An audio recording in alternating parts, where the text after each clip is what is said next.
সীমা কিচেনে সবাইকে স্বাগত। আজকের রেসিপি অ্যাপেল জ্যাম। আমি বাড়িতেই এই অ্যাপেল জ্যামটা সহজভাবে বানানো দেখাবো। তো এই অ্যাপেল জ্যামটা বাড়িতে বানিয়ে বাচ্চাদের পাউরুটির সঙ্গে স্কুলে টিফিনে দিতে পারেন। বাচ্চারাও আনন্দ সহকারে খুব খাবে। আর এটা কেমিক্যাল ছাড়াই বাড়িতে বানানো আপেল জ্যাম। তো আপেল জ্যামের রেসিপিটা আজকে দেখা যাক। তো তার জন্য আমি এখানে 3টে আপেল নিয়েছি। তো আপেলগুলো ধুয়ে নিয়েছি, এবার খোলাটা ছাড়িয়ে টুকরো টুকরো করে কেটে নিয়েছি। আপেলটা এইভাবে টুকরো টুকরো করে কেটে নিয়েছি।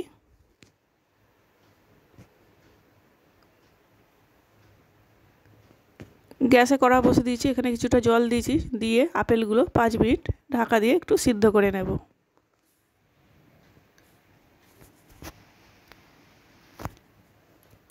তো আপেলগুলো এইভাবে 5 মিনিট ধরে সিদ্ধ করে নিয়েছি। আপেলগুলো একদম সিদ্ধ হয়ে গেছে।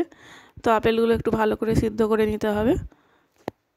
এবার এখানে আমার ম্যাশার নেই, তাই আমি এই গ্লাসের সাহায্যেই আপেলগুলোকে ভালো করে ম্যাশ করে নেব। আপনারা চাইলে আপেলটা ঠান্ডা করে মিক্সিতে পেস্ট করে নিতে পারেন।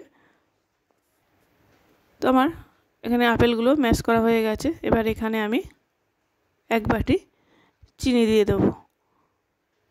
চিনিটা একটু বেশিই লাগবে, কারণ জ্যাম একটু মিষ্টি মিষ্টি হয়।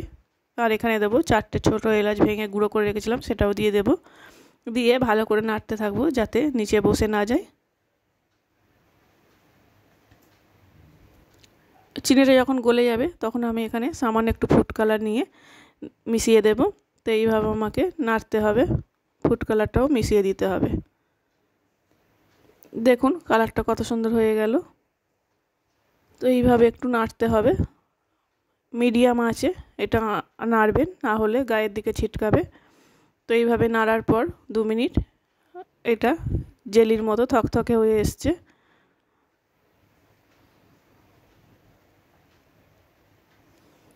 এই অ্যাপেল জ্যামটা বাড়িতে বানানোর অনুরোধ রইল।